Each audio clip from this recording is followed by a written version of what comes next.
इयत्ता 7वी मराठी पाठ क्रमांक 19 धोंडा. लेखक डॉक्टर संजय ढोले. विविध आंतरराष्ट्रीय नियतकालिकातून विज्ञान कथा प्रसिद्ध.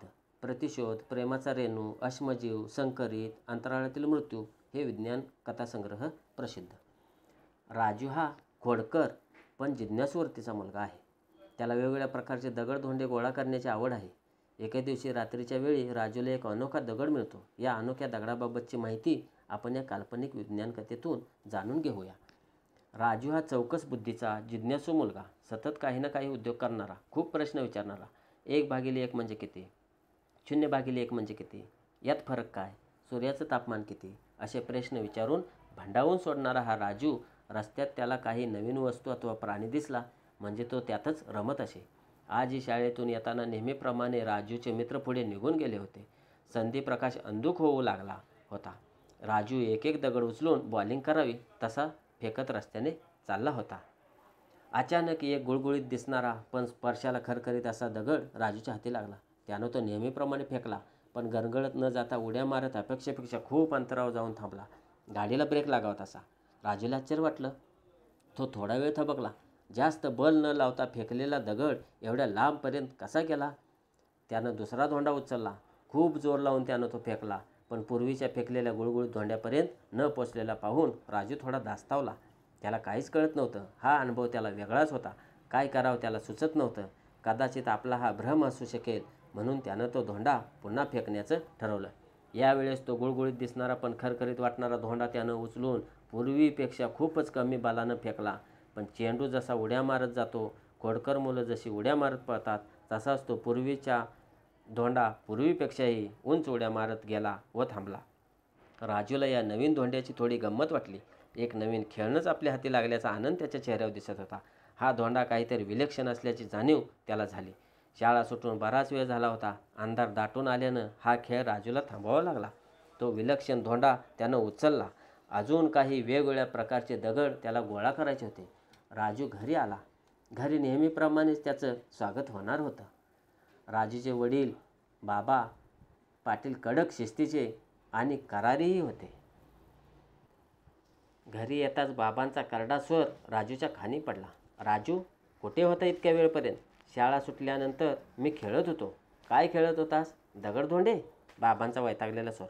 हो, राजूचा हुंकार. बाबांनी राजूच्या खिशातील सर्व दगडधोंडे काढून बाहेर फिरकावले. फेकलेल्या त्या गुळगुळीत धोंड्याकडे राजू आशाळभूत नजरेने पाहत राहिला. रात्र बरीच झाली होती, पण राजूला झोपच येत नव्हती. बाबांनी बाहेर फेकलेला तो गुळगुळीत धोंडाच त्याच्या डोळ्यासमोर येत होता. आजूबाजूला पाहत तो बाहेर पडला. बाहेर किट्ट अंधार होता. तो धोंडा त्याला कुठे सापडणार होता? तरी देखील बाबांनी जिथे ते सर्व दगडधोंडे भिरकावले होते ती जागा त्याने शोधून काढली, पण धोंडा काही सापडेना. राजू कष्टानं उठला. शेवटचा प्रयत्न म्हणून झुडपामध्ये शोधण्याचा निर्णय त्यानं घेतला. तिकडे जात असताना गर्द झुडपात राजूला काही तशी अंधुकशी चकाकी असलेला तो धोंडा दिसला. म्हणजे रात्रीच्या वेळी हा असा दिसतो तर? कुठलीही भीती न बाळगता राजूनं झुडपात हात घालून तो धोंडा काढला. दबक्या पावलानं घरात येऊन टेबलाचा ड्रॉवर उघडून त्यात सगळे दगडधोंडे एका कोपऱ्यात ठेवले.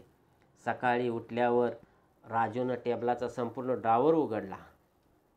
धोंड्याबरोबर सोबत ठेवलेले इतर 3-4 दगड त्याला सापडले नाहीत. राजूनं धोंड्याकडे निरखून पाहिलं. तो आकारानं त्याला काहीसा फुगीर भासला. उचलताच पूर्वीपेक्षा जडही जाणवला. हा आपल्याला भास होतोय की काय? राजूला कसलाच अर्थबोध होत नव्हता. तेवढ्यात आईच्या हाकेनं तो विचारसंकुलातून बाहेर आला. शाळेत जाताना राजूनं सर्वांची नजर चुकवत तो धोंडा हळूच आपल्या दप्तरात ठेवला. त्या धोंड्यामुळे राजूच्या मनात कुतूहल जागृत झालं होतं. रात्री कुणालाही न दाखवता राजूनं तो धोंडा पुन्हा आधीच्याच ठिकाणी ड्रॉवरमध्ये ठेवला व फारसा कुणाशी न बोलताच झोपी गेला. मध्यरात्री एखाद्या स्वप्नातून उठावा तसा तो गडबडून उठला. आई शेजारीच झोपली होती. त्यानं तिला हलवलं, पण ती उठली नाही. राजूला आश्चर्य वाटलं. टाचणी पडल्याचा आवाज होताच उठणारी आई एवढी गाढ कशी झोपली याचंच त्याला आश्चर्य वाटत होतं. तेवढ्यात त्याचं लक्ष टेबलाकडे गेलं व तो चकित झाला. जिथे धोंडा ठेवला होता त्या बंद ड्रॉवरच्या फटीतून प्रखर प्रकाशकिरणं बाहेर येताना त्याला दिसली. एखाद्या चुंबकाकडे आकर्षित व्हावा तसा राजू टेबलाकडे ओढला गेला. न कळत त्यानं ड्रॉवर उघडला उघडताच ती खोली प्रकाशानं झळकून गेली. धोंडा एखाद्या हिऱ्यासारखा चमकत होता. त्याच्यापासून विशिष्ट प्रकारच्या लहरी निघत होत्या. त्या प्रखर प्रकाशात आई व बाबा झोपलेले पाहून राजू गांगारला. कदाचित या धोंड्यामुळेच ते झोपले असावेत असा त्यानं तर्क केला. धोंड्यापासून निघणाऱ्या प्रकाशलहरी त्याच्या आईबाबांना व परिसरातील इतर सजीव प्राण्यांच्या मेंदूच्या लहरीशी जुळल्यानं ते गाढ झोपेतून उठणं शक्य नव्हतं. पण राजू स्वतःच त्यावेळेस स्वप्न सृष्टीत असल्यानं धोंड्यापासून निघणाऱ्या लहरी त्याच्या मेंदूशी जुळल्या शकल्या नव्हत्या. म्हणून या महत्त्वाच्या क्षणी राजू जागा झाला होता. हे सर्व राजूच्या आकलनापलीकडचं होतं. प्रखर प्रकाश फेकणाऱ्या धोंड्याकडे राजू जास्त काळ पाहू शकला नाही. त्यानं आपली नजर दुसरीकडे वळवली. क्षणानंतर डोळे उघडून त्यानं लख्ख प्रकाशात पुन्हा त्या प्रकाशमय धोंड्याकडे पाहिलं. प्रकाशमय धोंड्याची हालचाल पाहून तो शहारला.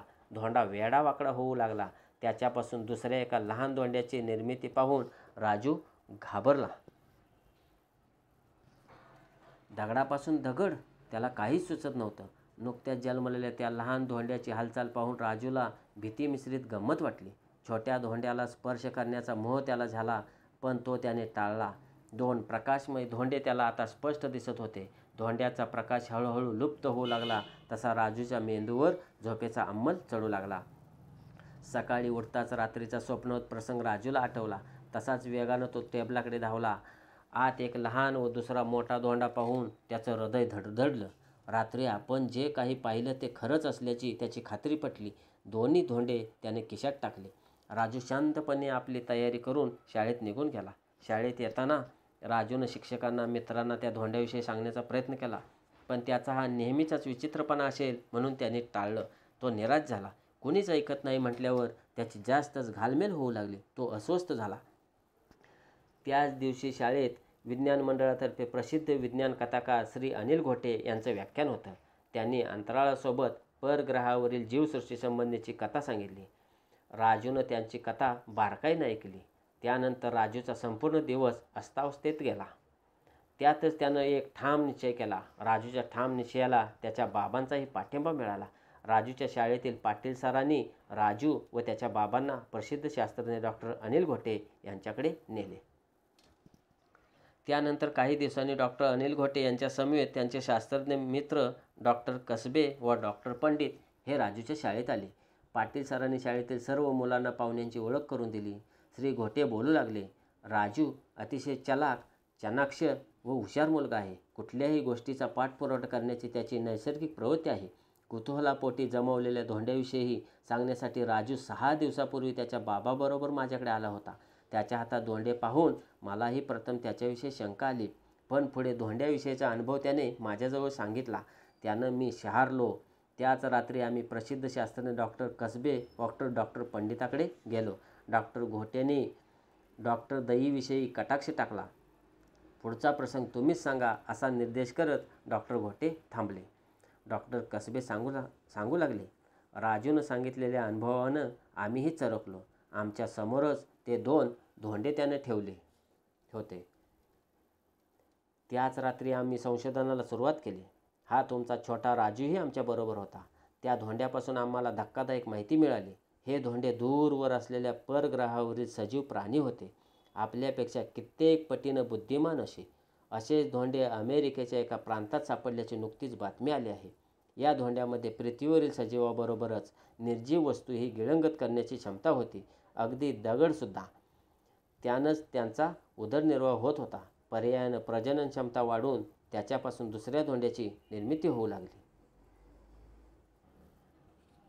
राजूनं हे शोधलं नसतं तर काही वर्षातच मानवाचं उच्चाटन झाल्याखेरीज राहिलं नसतं. त्यासाठीच धोंड्याचा नायनाट करणं आवश्यक होतं. त्यात आम्ही यशस्वी झालो. या सर्वाचं श्रेय राजूलाच आहे. त्याच्यामुळेच पृथ्वीवरील अरिष्ट टळलेलं आहे. खालील शब्द वाचा. पाऊण, पाऊस, खरीप, बहीण, जमीन, मूल, रूळ, फूल, कठीण, देऊन, चूल, गरीब, सामायिक, माणूस. वरील प्रत्येक शब्दातील शेवटच्या 2 अक्षरांचे निरीक्षण करा. या प्रत्येक शब्दामधील शेवटच्या अक्षराला काना, मात्रा, वेलांटी, उकार नाहीत आणि शेवटून दुसऱ्या उपांत्य अक्षरातील इकार, उकार, दीर्घ आहेत.